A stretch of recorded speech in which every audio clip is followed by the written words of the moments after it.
Now, I'd like to call this meeting to order, please. Let the record reflect that all members of the council are present, and I need a motion for the approval of the agenda. Motion to approve. I have a motion by Ms. Malcolm. Do I hear a second? Second. A second by Mr. Adcock. Any discussion? Hearing none, all in favor signify by saying aye. Aye. All opposed, like sign. Motion carries. Need to move to the approval of the consent agenda, please. Mayor, I move to approve and note that item N is not a part of the consent agenda. It's listed as a separate item under new business. I have a motion by Mr. Little moving letter N to new business. Do I have a second? Second. Second by Ms. Crawford. Any discussion? Hearing none, all in favor signify by saying aye. Aye. All opposed, like sign. Motion carries. We'll have two public presentations tonight. One is from our Monroe Museum. The second is from our County Safety and Public Awareness Survey from the City of Social Circle. Who is here to speak for the Monroe Museum? Yes, ma'am, Ms. Mulkey. Are you bringing Steve with you? I see him over there. Stay back there. Yes, ma'am, proceed. On behalf of the Monroe Museum, we appreciate the opportunity to be part of your meeting, to thank you, and this is a big thanks, for your collaborative partnership, because we could not do it without the city and the DDA, and also to share our plans for the coming year. According to Wikipedia, the purpose of modern museums is to collect, preserve, interpret, and display items of artistic, cultural, or scientific significance for the education of the public. From a visitor or community perspective, the purpose can also depend on one's point of view. A trip to a local history museum can be entertaining and an enlightening way to spend the day. To city leaders, a healthy museum community can be seen as a gauge of economic health of a city and a way to increase sophistication of its inhabitants. To a museum professional, a museum can be a way to educate the public about its mission, such as Monroe Museum's mission, to preserve and share the history and culture of Monroe, for above all, museums are storehouses of knowledge. After several years of deliberation, the founders of the museum decided it was time to find a location and bring their dream to life. The former City Hall location, which is on the screen, was the place selected, and in fall of 2015, the museum opened its doors. And this is the first look that you had in 2015. And we were really a rookie crew, so you'll see how we have evolved over the years. The reception was amazing, and the museum set out to bring to light a more sophisticated and appealing design. The museum would establish itself as a place to bring history to life through storytelling. Since opening, we have increased our one gallery to 5 in 2020. We have featured the Monroe Mills, Adjutant General Bo Hearn, let me keep moving, Buddy Conyers, the Monroe Girls Corps, the Carnes Photography exhibit, the former cop Michael Etchison, Ernest Camp, and many, many more. In 2017, we collaborated with the Monroe DDA, and we were selected as one of 12 cities in Georgia to host the Smithsonian's traveling exhibit. And through this 6-week event, I'm missing some. Through this 6-week event, we had tours, we had reunions, we had games, and we had concerts. It was really a joyful time where we were bringing together all aspects of the community. To join the county's bicentennial celebration in 2018, we unveiled 2 exhibits, the Governor's exhibit, the Governors of Walton County, and the Poppy Lady exhibit, Moena Michael, in collaboration with the Historical Society of Walton County and the American Legion Auxiliary. And then later that year, we announced the addition of 3 new permanent galleries, the Veterans Gallery, the Monroe Girls Corps Gallery, and the Governor's Gallery, which we will unveil in February 2020. The museum not only opens its doors to visitors, and I don't know if some of you recognize this group, but I think this was part of the game changers, which we just recently heard from, where I think they reported out to the city. Not only do we open our doors to visitors, our historian, Steve Brown, heads up tours, special programs, for example, the Then and Now series, downtown walking tours, and educational opportunities for schools and more. And we have had an incredible reception from schools, including from surrounding counties. Our plan this year is to do more outreach to the people that have come. I know that I work in the after-school program in Walnut Grove, and we're coming for our second visit. So we have become one of the places to gather for local field trips. This is the group from the Prince Avenue School in Oconee County. And then here's Steve in action on his walking tour. And this is our archives. This is our storehouse of knowledge.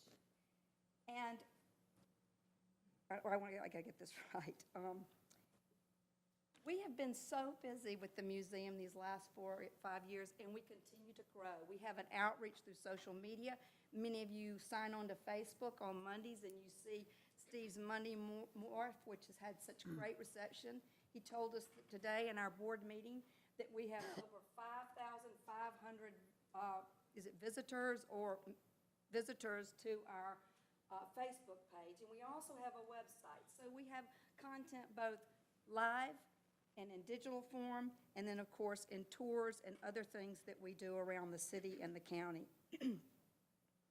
We have been busy the last 5 years, but we could not do it without the volunteers, and many of them are in here. They've been part of the design, part of the storytelling, and we also couldn't do it without our contributors, the people that give us gifts and sponsor us. And then last but not least, of course, you. And then those people that share their stories. We said from the very beginning that we wanted to be storytelling, and people bring us their stories, they bring us their treasures, and then we share them with you. Their interest has been so overwhelming, which we are now going to also upgrade our archives and improve this space. So in closing, listen to the words that Steve Berry, founder of History Matters, gave us. For most people, history starts with simply learning about their family or community. A concerted effort to preserve our heritage is a vital link to our culture, our education, aesthetic, inspirational, and economic legacies. All of these things that quite literally make us who we are. Thank you. Thank you. Before you step down, are there any questions for Kim? Comments? Hearing none, I will go ahead and take the opportunity to tell you how much I appreciate the work that you and Steve and your entire team does. Kim is part of actually bringing our past into our present. She and her husband Lee are upgrading, renovating the oldest building in town. Home. It was the oldest home, which faced Broad Street, moved to Highland. So if you head up Highland, just past Scoops on your right, a couple of houses. My friend Howard is doing the renovations over there. Keep an eye on it. It's just beautiful.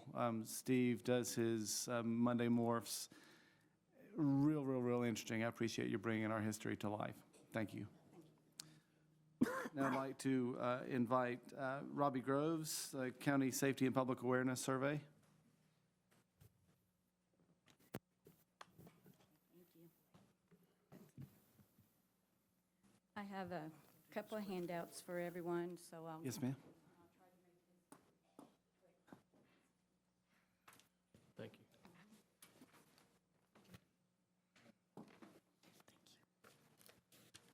Thank you.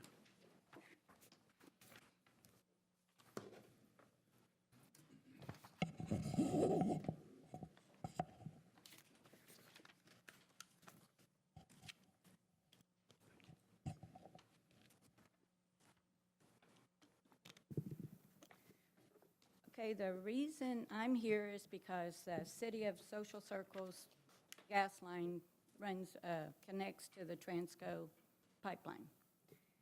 And this little presentation that I'm going to give you, go over with you, is to bring awareness to our pipeline and try to keep everyone safe. And also, there's a dual purpose with this. Let's see if I can get this to work.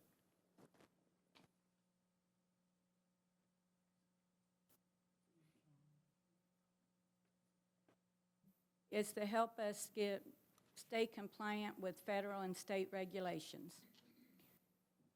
And this is to help bring public awareness, not only, and work with emergency responders and the public officials in case of an emergency. This just basically goes over how natural gas is formed. I'm going to skip over a lot of these slides because I don't think it's relevant to what my main purpose is to be in here. There's a lot of benefits to natural gas. It's the cleanest burning fuel of all fossil fuels. And a majority of the natural gas used in the United States comes from North America. It's energy efficient. It's a dependable source of energy with proven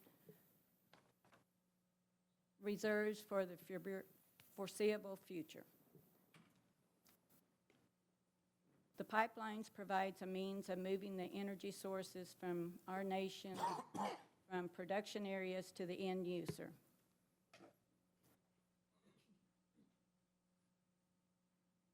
There's different types of pipeline materials that can be used, but ours is we use the steel. Main lines are typically 2 inches in diameter, and when installed are located roughly 2 feet below the surface.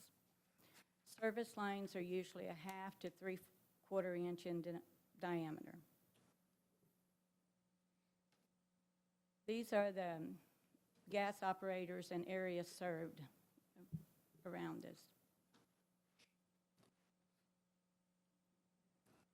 Identifying pipelines, because most natural gas facilities are underground, it may not always be apparent where or even if natural gas lines are present.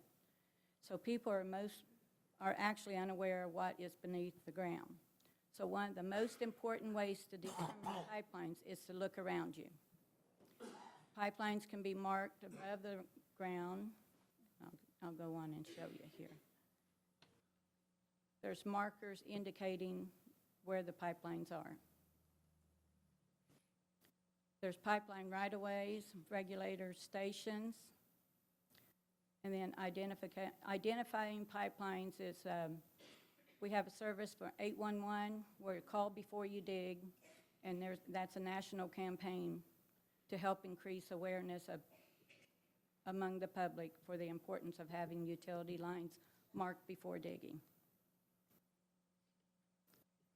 Notifying 811 before you do anything, any digging, is important for many reasons, not only for your safety, but the safety of those near your digging project, and preventing environmental damage and utility service interruptions, and avoiding project delays, expensive repairs, and legal problems. In Georgia, it is the law to call 811 before you dig. We have different ways of identifying pipelines to get the awareness out. We do it through radio ads, direct mailings, newspaper ads, and public forums like this.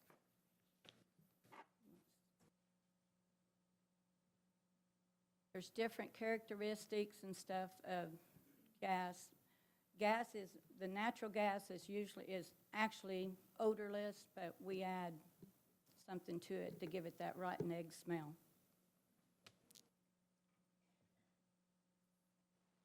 Natural gas safety.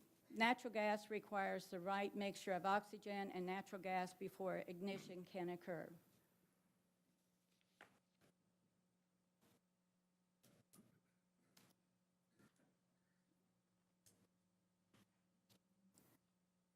Sometimes leaks from pipelines do happen. The best way to detect a leak from pipelines in your area is to use your senses of, see if you see or dead discolored vegetation that's otherwise green, an odor, or if you hear a hissing or roaring sound along the street in the right-of-way. Leak response, there's questions. If someone was to call into us, there's a list of questions we ask, but the main thing is we ask them to evacuate the area so we can get someone dispatched out there that is trained in.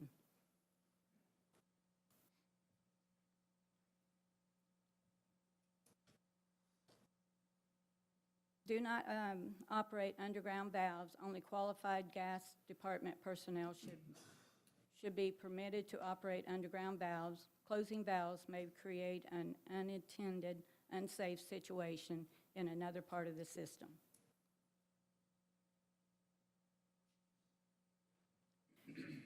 Leak summary response. Remember, the primary concern of dealing with a gas pipeline emergency of any kind is to protect people first, then property.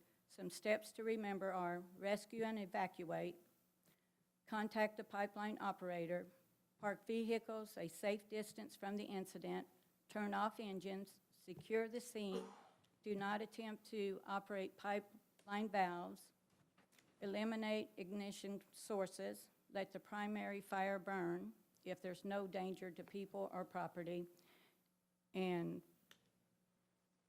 use fog spray to protect surrounding exposure.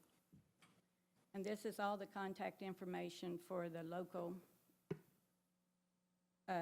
surrounding cities in the area that have pipelines.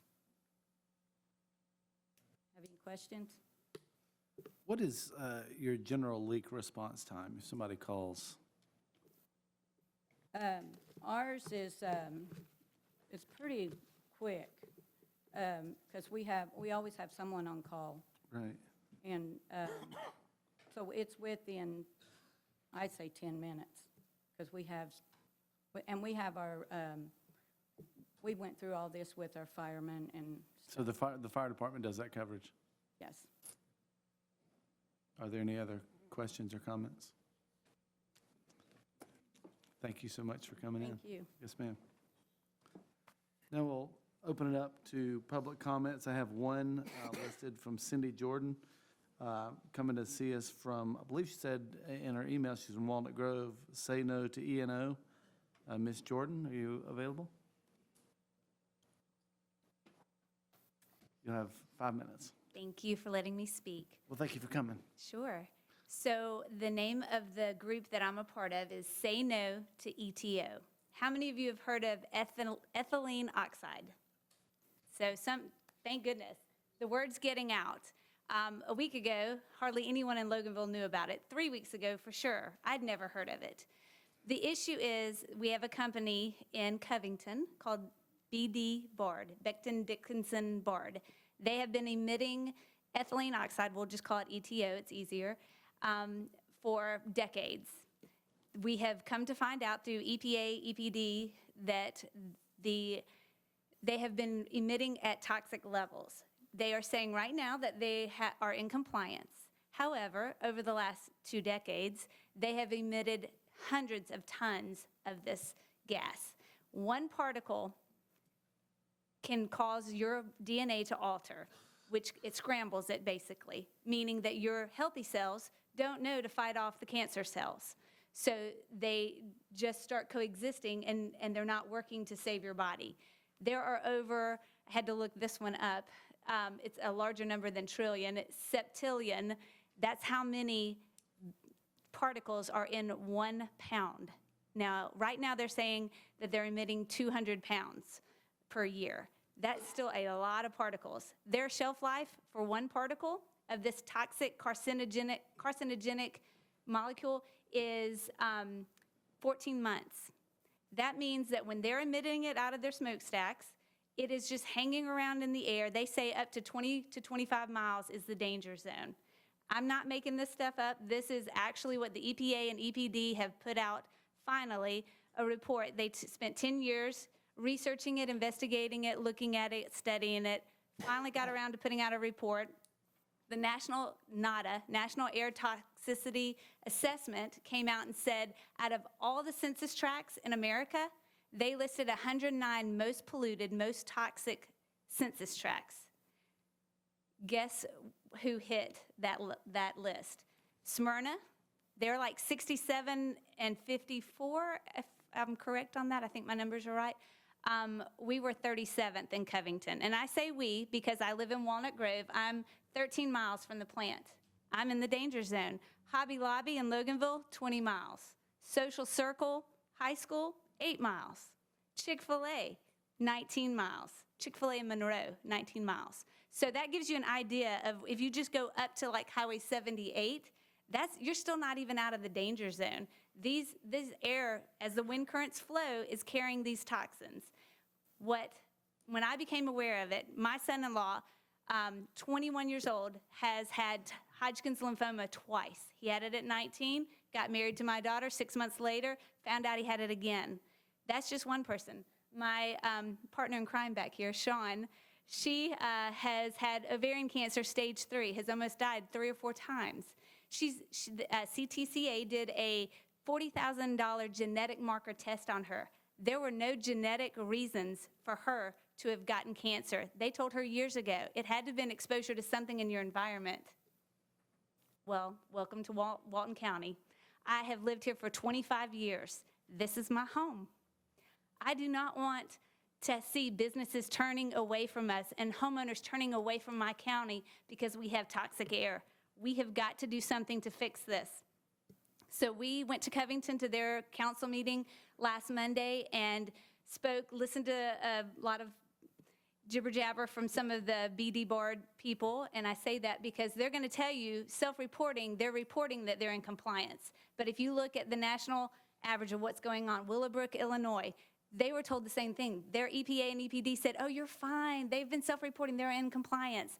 They demanded, finally, it took them 1.5 years to get independent ambient air testing done.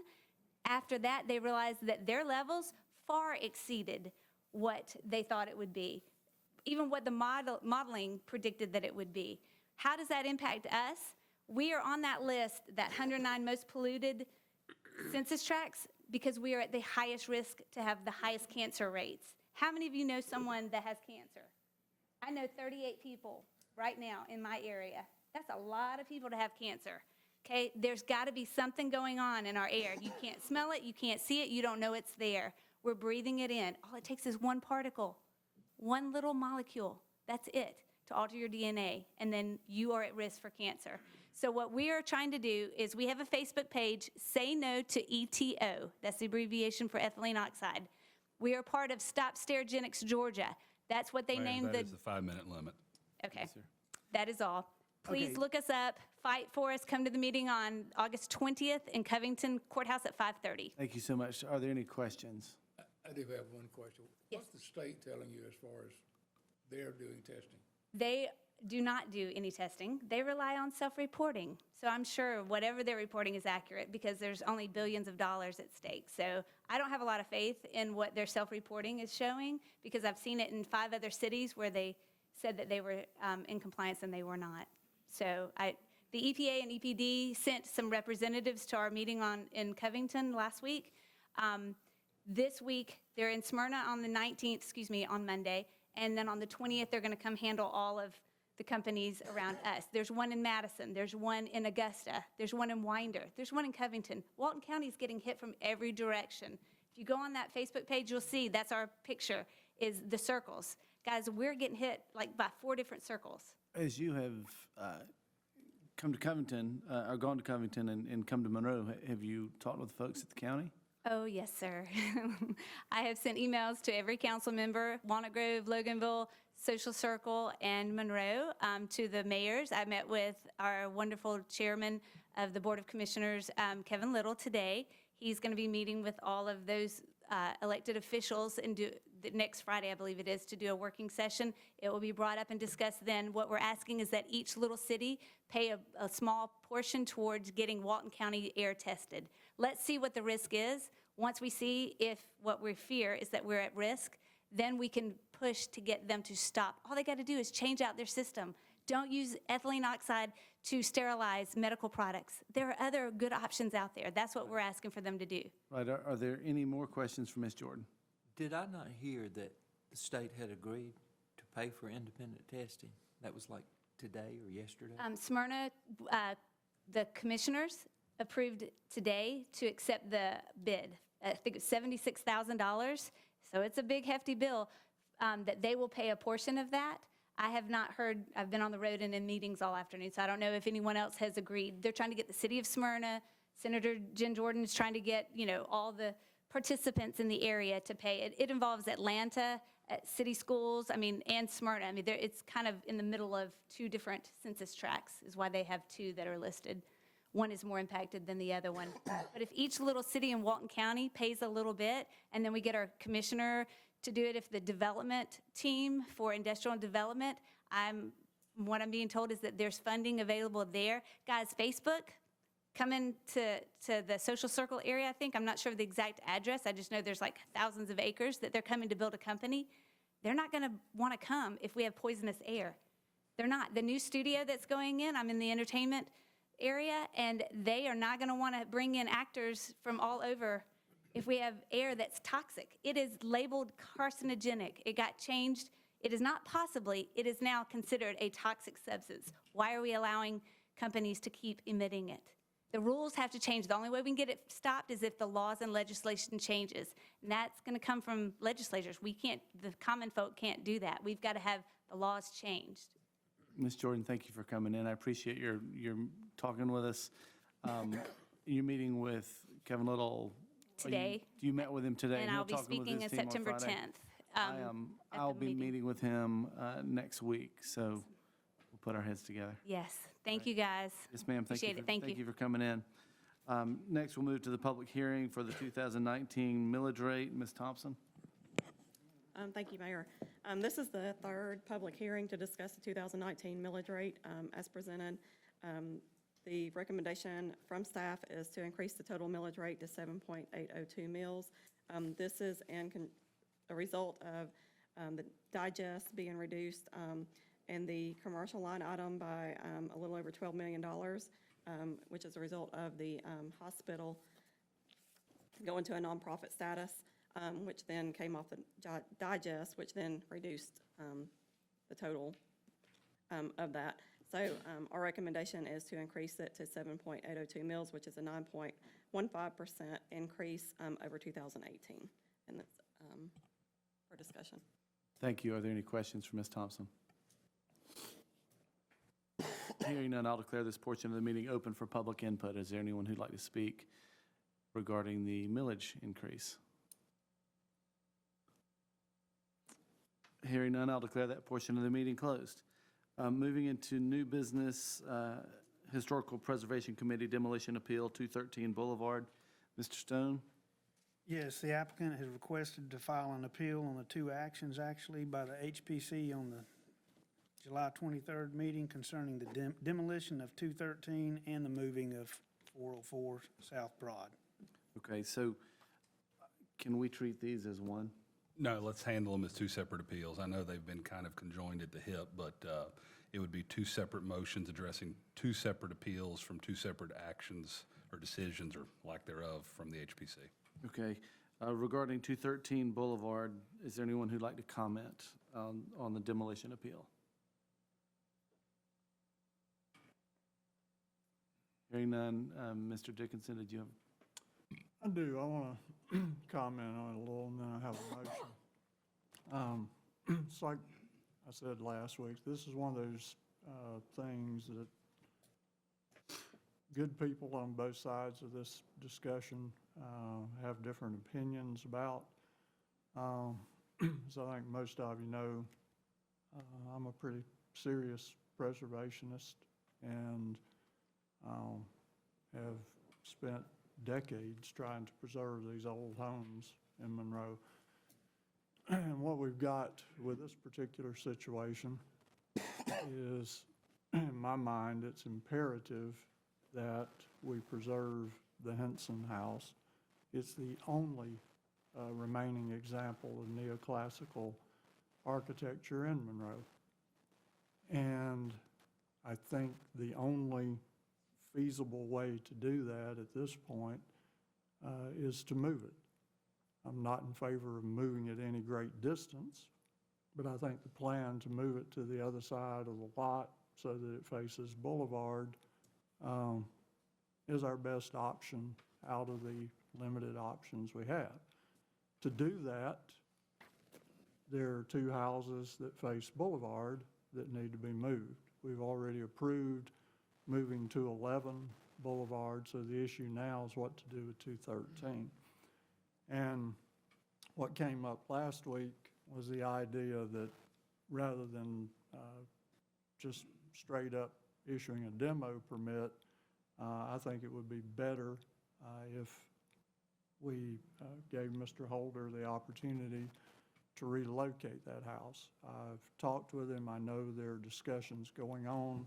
I won't go into the details about it at this point, but it is a viable option to move it. And so at this point, I would like to make a motion to modify the decision out of the Planning Commission. And the modification is this: to give Mr. Holder a period of 120 days in which to relocate the 213 Boulevard house. And if it cannot be relocated, feasibly be relocated within that time period, then to approve the demolition. So that's my motion. Thank you. Prior to asking for a second, can we amend an appeal? Yes, that would be appropriate. Okay, great, thank you. Could I have a second to amend the appeal to allow 120 days to move? And if they move it, great. If not, demolition is approved. I'll second. Since it's an appeal, would the applicant need to agree to that? Not necessarily. And just to be clear, that is under section 54-136 of the city ordinances. Very specifically says the city may approve, modify, or reject the determination made by the commission. Like you're an attorney or something. Might be. So I have a motion and a second. Any discussion? Hearing none, all in favor signify by saying aye. Aye. All opposed, like sign. Motion carries, that passes. Moving to the Historical Preservation Committee relocation appeal for 404 South Broad Street. Mr. Stone. Yes, the applicant has requested to appeal the moving of 404 South Broad. Thank you. Mr. Dickinson? Well, let me follow up on what I was saying. And let me comment on what Ms. Smith was saying about the house on Highland.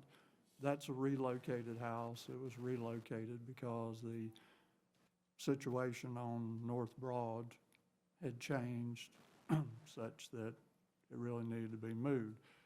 There is a house on my street, on Church Street, that was relocated several years ago from Alcovey Street, and it's now one of the nicest houses on that street. So sometimes moving them is what you have to do in order to preserve them.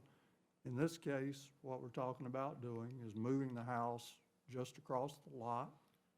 It'll still be in a historic district. I'm confident that it can be moved without any damage to it. And like I said, it's imperative that that house be preserved. So my motion is... Wait 1 second, before you get to the motion part. I just wanted your commentary. Is there anyone here who has a comment for or against? I know we didn't do this as public input, but it's important to know your thoughts. Yes, ma'am, Ms. Carroll. Thank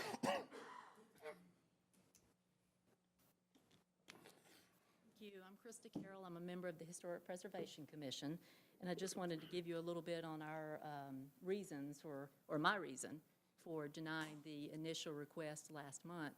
So the Henson House is, I feel that it contributes from our guidebook, which we have to go by, in the relocation or the demolition of properties. I feel like it contributes to the historic character and aesthetic of both the setting and the historic district.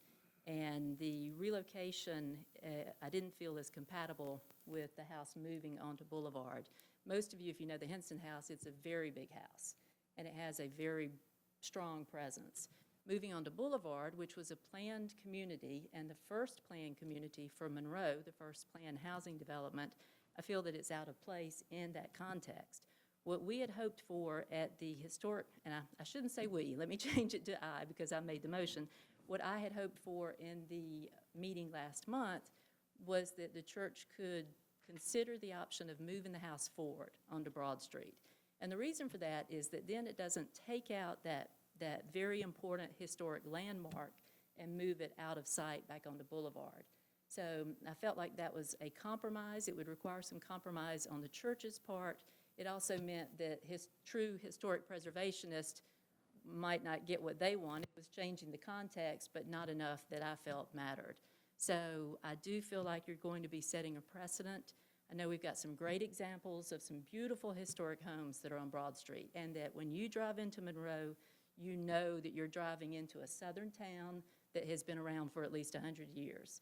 So there are some great examples as you just think about coming into that area. The Baptist Church has a wonderful house on Church and on Broad. The Malcolms have the house that was rehabilitated there on Washington and Broad. The Historic Society has the Davis Edwards House, which is taken care of by a nonprofit, and that is a great example.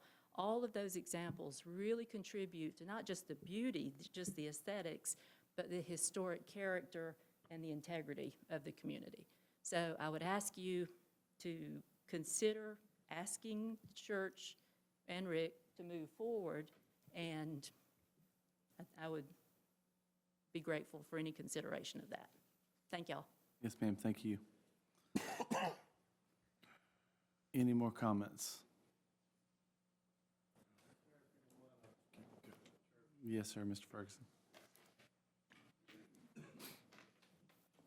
Thank you, Mayor and Council, for the opportunity to speak. I just wanted to let you all know that we have considered all the various options in play as to the best way to save these homes, and we certainly agree with Mr. Dickinson's comments that we want the Henson House to be preserved. We think the best way for that to happen is for it to be moved back on Boulevard. We looked at the possibility of going forward.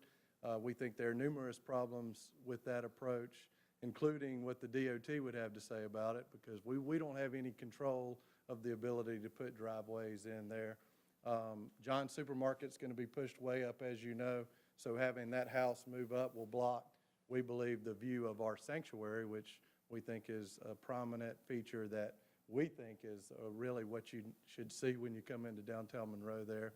And so we don't want to do anything that would take away from that. We certainly respect Ms. Carroll's comments, and we went through all the process to try to work out a way that would be able to do that. But we think ultimately moving it back is going to be what's going to be workable for the church, for its future expansion.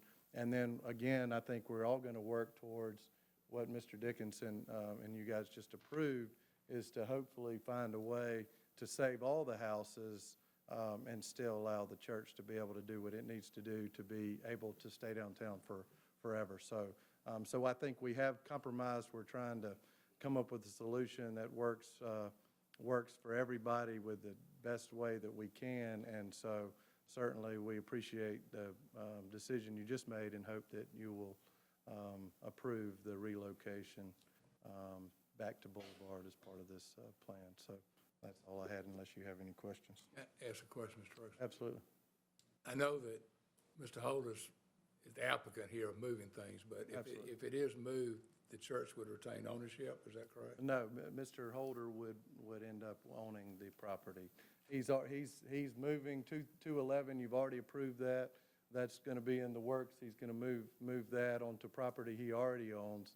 213, again, there's a 120-day grace period that you've just approved to try to find a place, and Mr. Holder's in discussions with trying to find a place to put that, and certainly the church would support seeing that relocated. Demolition is not the first choice by any means.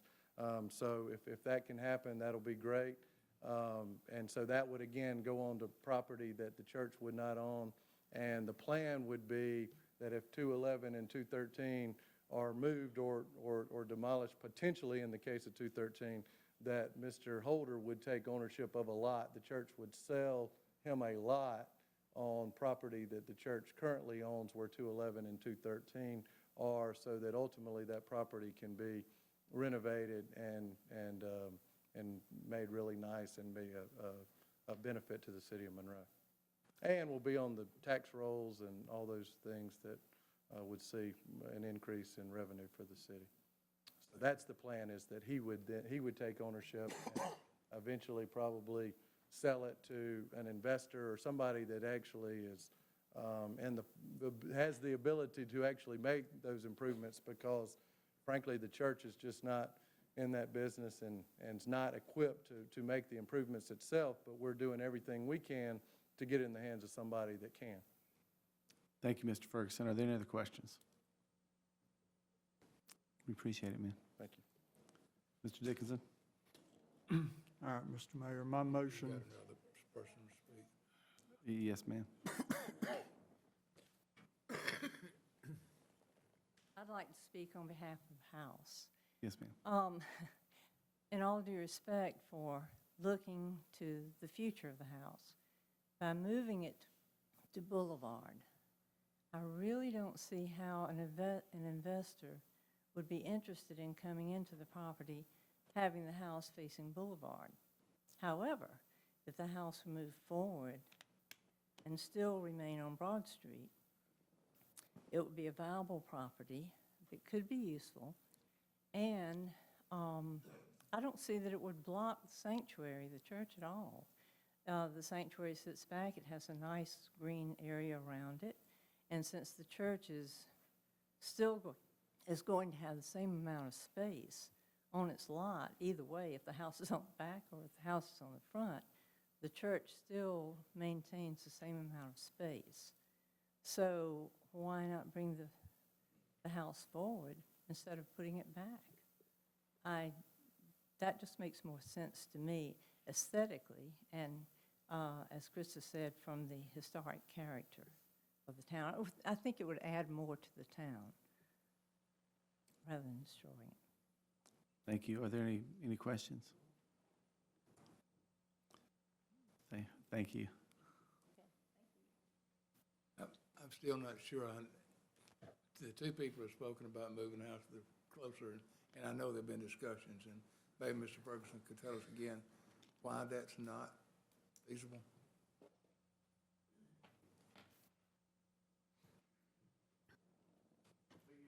We looked at the possibility, and we think there are several things. One is we can't guarantee that the DOT would approve a driveway for a house there.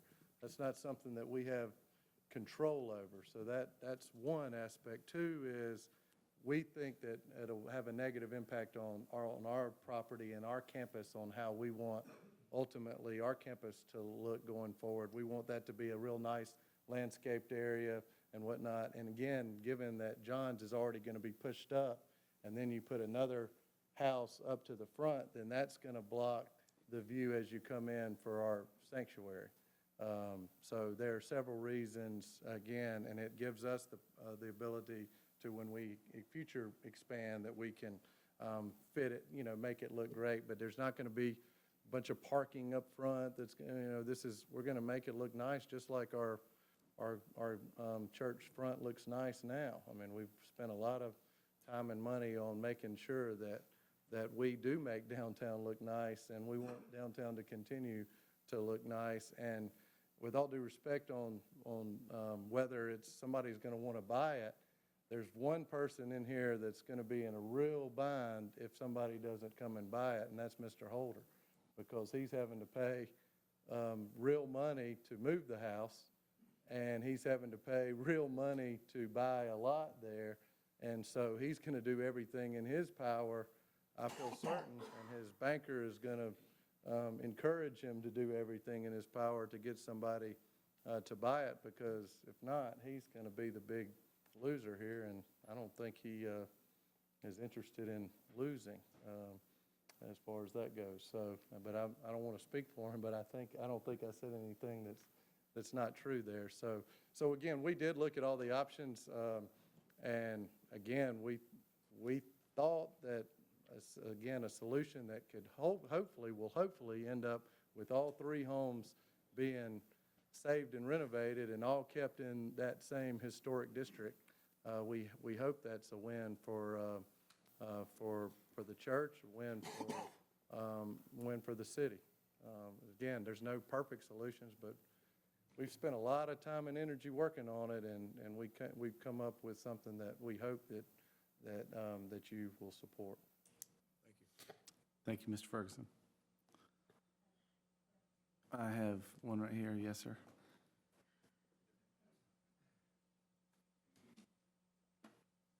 Good evening. My question is more directed towards the church.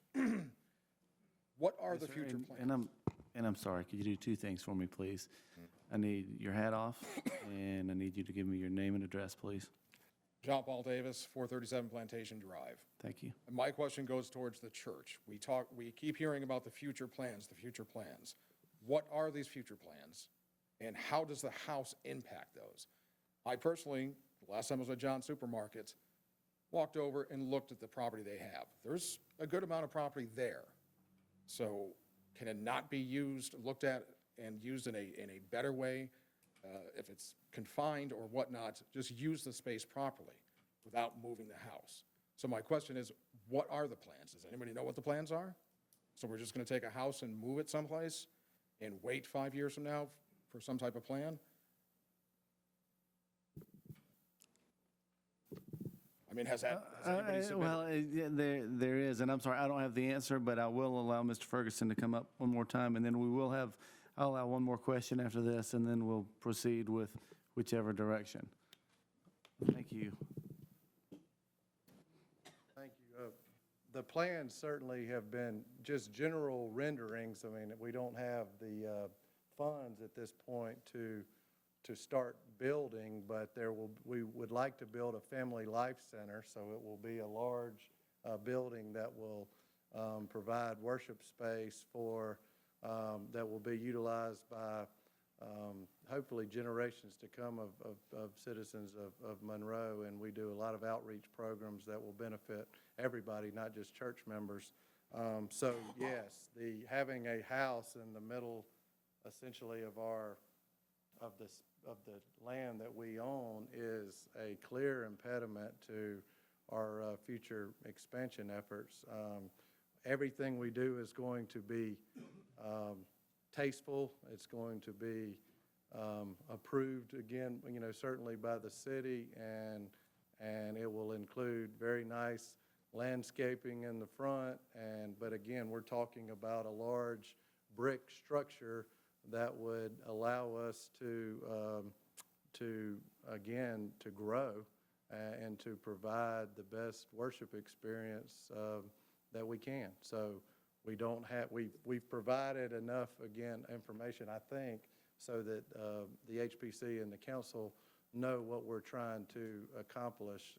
But hopefully that's a satisfactory answer to let everybody know that, yeah, we're not doing this for just to do it. There's a method to the madness there. So ultimately, again, we want to be able to expand for future growth.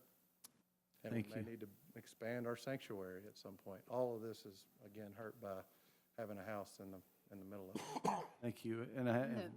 Yes, ma'am. In the interim, between the time if the house is moved and you start your building Sure. project, how do you plan to utilize that space? Right now, we've been using all the extra space we have for overflow parking and things like that. I would suspect that we would landscape it, have it grassed, so that, again, we're very proud. I know Wes is and Sorrells here, the youth pastor, takes a lot of pride in, and there was some very generous donations by church members to have all that area sodded, and it really, we've had numerous people mention how nice it looks, and so in the short term, which could very well be significant, given that we don't have the funds to just go up and start building.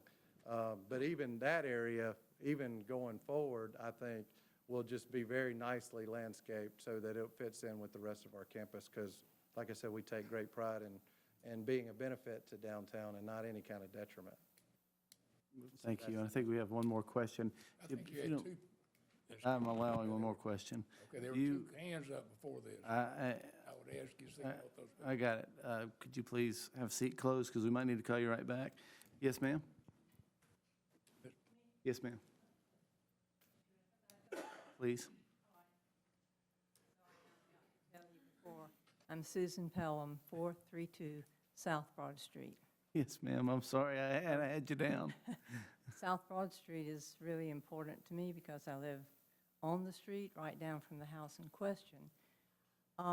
My question is, if you really have looked through, if the church has really gone through every avenue, you're assuming that the DOT will or will not allow egress or exit, whatever, entrance.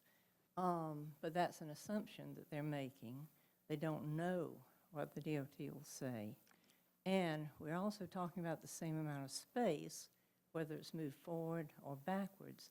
So that does not limit the size of what they build, since they're still using the same property. It's just the location of the house. And I heard two things: one, parking, and two, grass. Those two don't cohabitate. So which is it going to be, parking, or is it going to be grass? But I still think the better location for the house is on Broad Street. And if you are concerned about Rick's investment, his investment is going to be much better to be on Broad Street than to be facing Boulevard. Thank you. I won't say Yes, any more. ma'am. Thank you. And I think Mr. Bradley saw one more hand up. In the back. Yes, sir.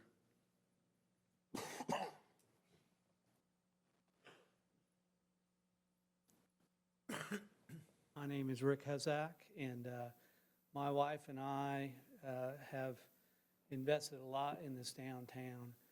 And one of the things that we look at when we invest in properties is the zoning, and we look at if it's in a historic district.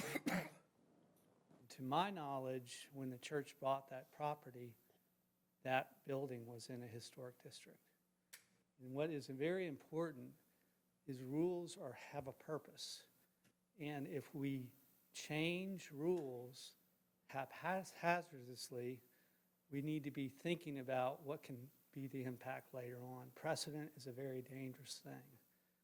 And I think that, as Ms. Pelham said, when we're looking at egress and DOT, we don't know the answers yet. If we were thinking about the historic integrity of this community, rules are there for a reason. The Historic Commission has those rules. They work and abide by those rules. And I think we should take that into consideration. Thank you. Yes, sir. Thank you. From the council, are there any comments?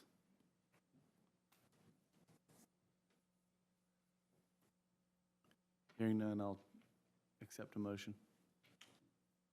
Mr. Mayor, my motion is to permit the Henson House to be moved as requested.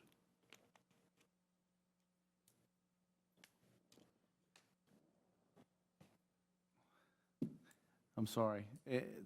To be moved as requested to the back. Yes, the Boulevard. I think that's the best option. Yes, sir. Thank you. I'd like to ask if we could add the condition that it be reassembled to mimic the exterior, the granite pillars, everything will be put back as it is today. Has to look exactly like it is now. So yes, I'll make that part of the motion. I have a motion by Mr. Dickinson to move the structure to the rear and amended it to exactly as it looks at this moment. Do I have a second?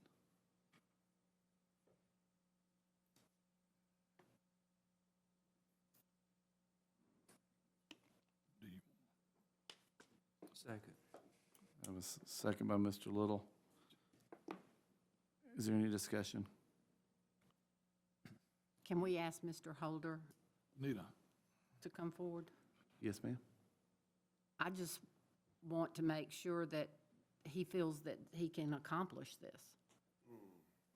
Well, my name's Rick Holder, and I had hoped to not even have to speak at all tonight, but this is the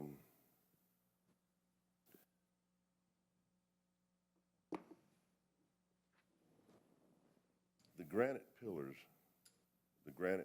pillars on the porch, the granite foundation. That's awfully nice. But it's probably 5 times as expensive to do that as it would be to put a reclaimed brick foundation on a code-compliant foundation. And I was told I needed to have a code-compliant foundation when I first approached this question. One of the things, there's 3 or 4 moving parts to this. The Henson House needs to be saved. The Henson House needs to be moved safely. It needs to arrive at a location it can stay if it has to go. And this process has revealed that it has to go. The church has made a place for it, taking their land that they own and they bought, that wasn't given to them, they bought it with a purpose to expand their ministry, expand their campus and presence in downtown Monroe. So the church has been responsible, I think, in that regard. My responsibility, and I think we all have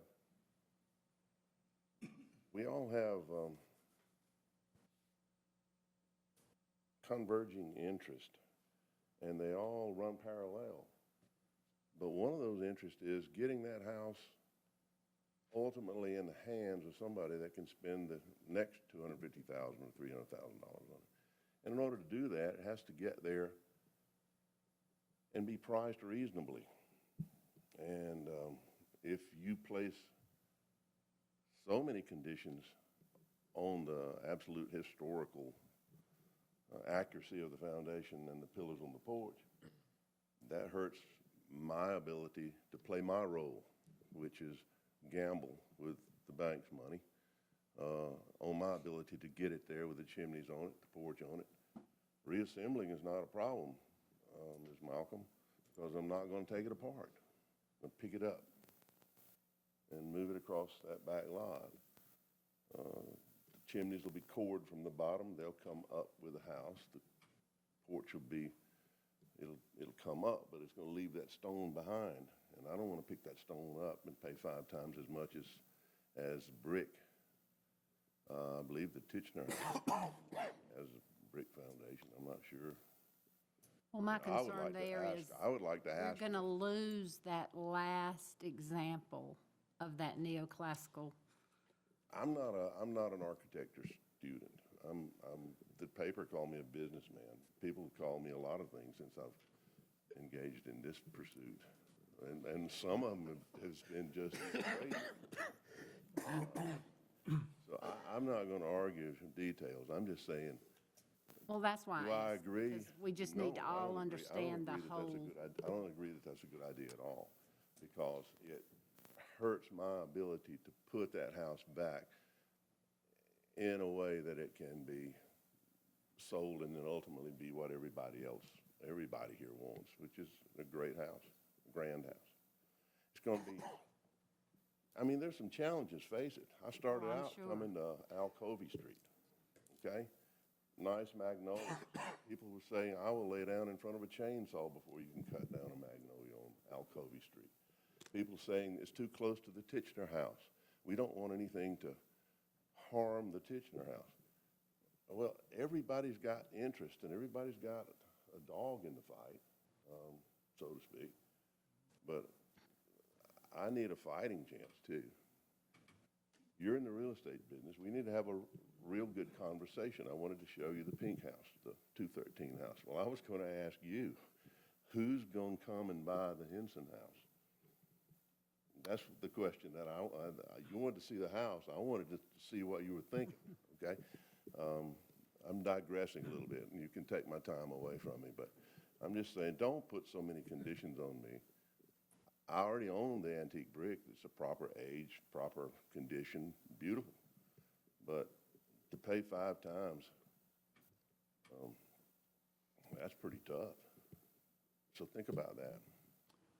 May I make a comment, Mr. Mayor?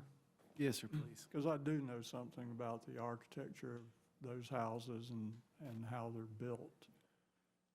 And I just want to address the concern about whether it was put back with the stone surround or if it was put back with age-appropriate brick. To me, that doesn't make a material difference, and this is why. Those houses are not supported by that skirting that goes around on the border. They're supported on columns. And all that is that's just underpinning that fills in around the house. For example, my house on Church Street has the stone surrounded. Neighbor's house on both sides, built, one's older by 1 year, one's older by about 40 years. They have the brick. So that really doesn't make any difference. But what's important is to make sure that that porch, that portico, goes back exactly like it looks now. And to me, it doesn't matter whether you put it on brick or you put it on the stone, but the columns and the portico have to go back. That's what makes it a neoclassical house, not the stonework around the bottom. That is not a material component of neoclassical. So brick, in my book, is okay. If needed, I'll amend the motion to allow the underpinning the skirt to be brick. Are you good with that? Okay, that's an explanation. I appreciate your explanation. Can we jump to an amendment of the amendment? Proceed, please. All right, so that's the amendment, to allow it to be moved. It's to be put back exactly like it is, except the underpinning can be the age-appropriate brick rather than the stone. But the columns, the portico at the front, have to be reconstructed exactly like they are now. Thank you. Do I hear a second?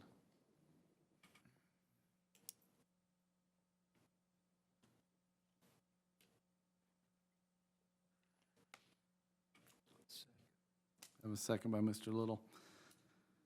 Any additional discussion? Hearing none, all in favor signify by saying aye. Aye. Could you raise your hands, please? 1, 2, 3, 4. I have 4 in favor, all opposed, like sign.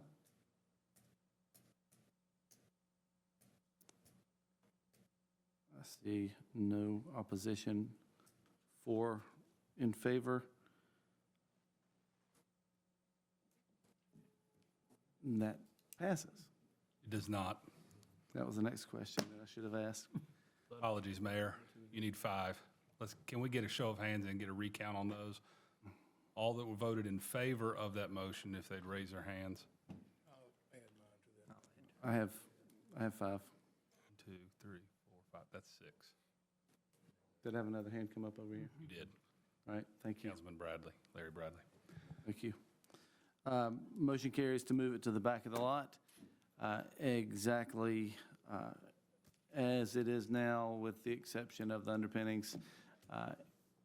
And I appreciate the church working with us, and I appreciate historical preservation. And I hope this is going to work out best for all of us in the long run. We did everything we could to move it and keep it as architecturally intact as it began its life. Hopefully, we're not destroying any. Correct. Moving to the application of the microbrewery and microdistillery, Southern Brewing Company. Mr. Rosenthal, is this application in order? Yes, Mayor, that application is in order. Is the business owner here?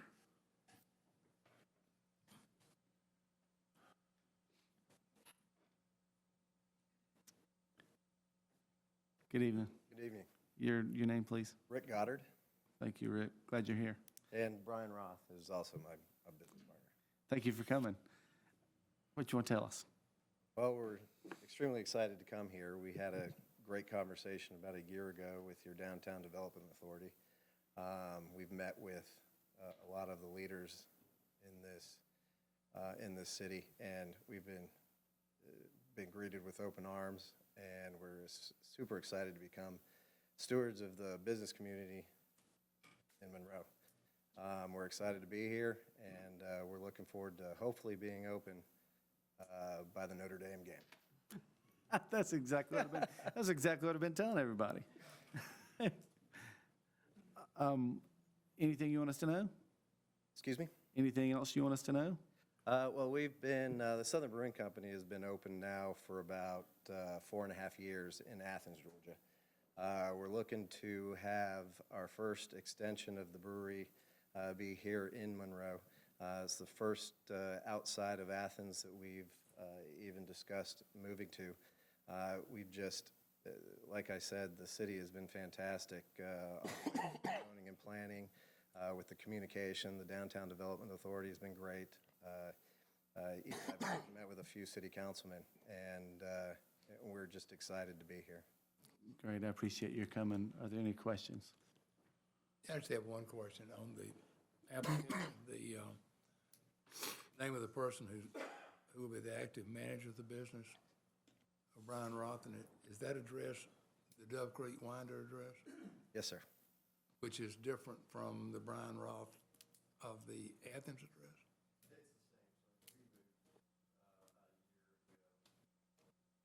Okay, I'm just thinking the application may not be accurate. Because it's got two addresses for the same person, I think, listed on the application. If you wouldn't mind, come up to the mic. Thank you, sir. So the way licensing, the original licensing has to be attached to a primary residence. So when we licensed Athens, my old residence was that primary residence. We have moved all that original license to the 460 residence, but it had come up as the original residence of record. Our attorney has, or should have, amended all of that, so we should be on the same page as far as that goes. Okay, I just asked Mr. Roosevelt, no. That does not impair the appropriateness of the application because it properly lists the prior address of a former 2 years. Okay, it just says the current address being Winder, and I'm just telling you, I'm reading it. Thank you. Are there any other I'm comments? not questioning the license, I just want to be sure we got everything, paperwork correct. Are there any other comments or questions? I'll entertain a motion. Move to approve. I have a move to approve by Mr. Ross Bradley. Second. Give the second to Mr. Dickinson. Any discussion? Hearing none, all in favor signify by saying aye. All opposed, like sign. Motion carries. We're excited, man. Thank y'all. Thank you all very much. Can't wait to have you all there. We can't wait to be there. Appreciate it. Emergency Restoration Plan, Brian Thompson. I'll take that, Mayor. Thank you. After some discussion with utility committee members, I think we're going to request that this be tabled so that we can formulate a stronger restoration plan in concert with the overall emergency management plan that a lot of our staff members are currently working on with fire, police, streets, and so on. So we can kind of roll it in together with one big master document that we can bring to you at a later date. Thank you. Are there any questions for Mr. Probst? Do you need a motion? Do we need a motion to table? I make a motion that we table the emergency restoration plan for reconstruction and consolidation within the city plan. I have a motion by Mr. Little and a second by Mr. Larry Bradley. Any discussion? Hearing none, all in favor signify by saying aye. Aye. All opposed, like sign. Motion carries. Move to the approval of the 2019 millage rate. Ms. Thompson?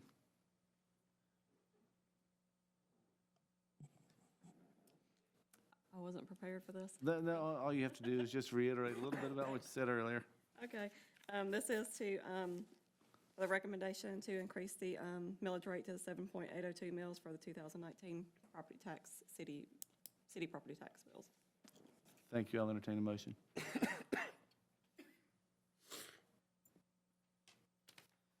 Motion to approve. I have a motion on the floor by Ms. Malcolm. Do I have a second? Second. Second by Mr. Adcock. Any discussion? Hearing none, all in favor signify by saying aye. Aye. All opposed, like sign. I have a motion carries with one opposition. Two opposition, sorry, Ms. Crawford.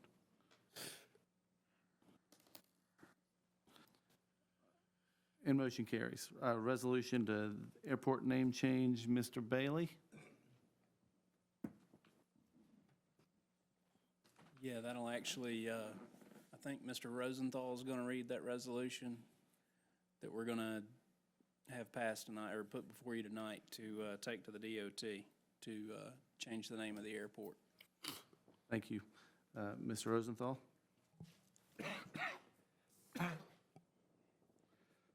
Thank you, Mayor. Before I read this resolution, let me just reiterate on behalf of my family that our world was rocked and our life changed forever on July 9th, 2019. But in the aftermath of that horrible day and a horrible month of July 2019 that we'd all soon forget, I cannot say how proud I am of the way that this town, this community, this city of Monroe government itself has circled around our family and embraced us and lifted us up. So for that, we will be forever grateful, and that is one of the reasons why I'm very proud to call the city of Monroe my family's home. This is a resolution of the mayor and the council of the city of Monroe, Georgia, authorizing a name change of the Monroe-Walton County Airport.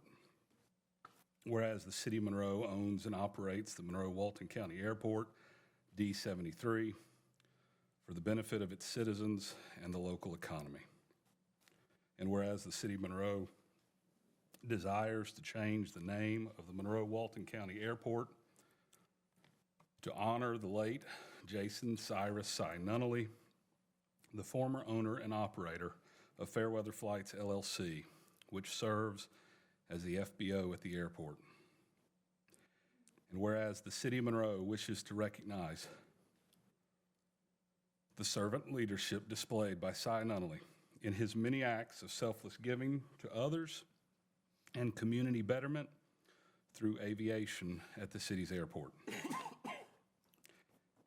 And whereas the city administrator and the airport manager have determined that a name change of the airport will allow for a proper appreciation of the aviation accomplishments, achievements, and steadfast advancement of the Monroe-Walton County Airport by Jason Cyrus Nunnally. Now therefore be it resolved by the mayor and the council of the city of Monroe, Georgia, that the city of Monroe hereby approves a name change of the city's airport from the Monroe-Walton County Airport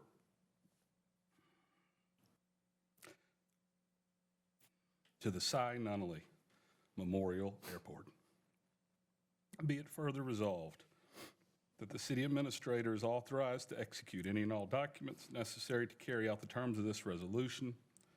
The city administrator is further directed to submit this resolution to the FAA and GDOT for consideration and approval of the changes specified herein. The city administrator shall report to the council the progress and status of the actions directed herein. So resolved this 13th day of August 2019. That is the resolution, Mayor.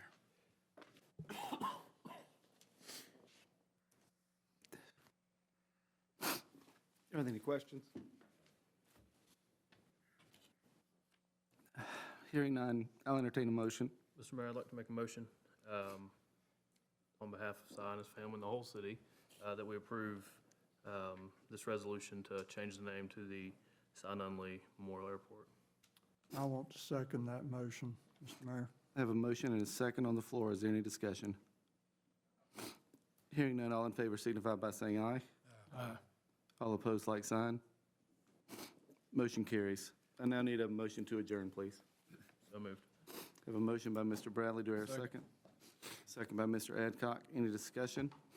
All in favor signify by saying aye. All opposed, like sign. Motion carries. Good night, everybody. Thank you.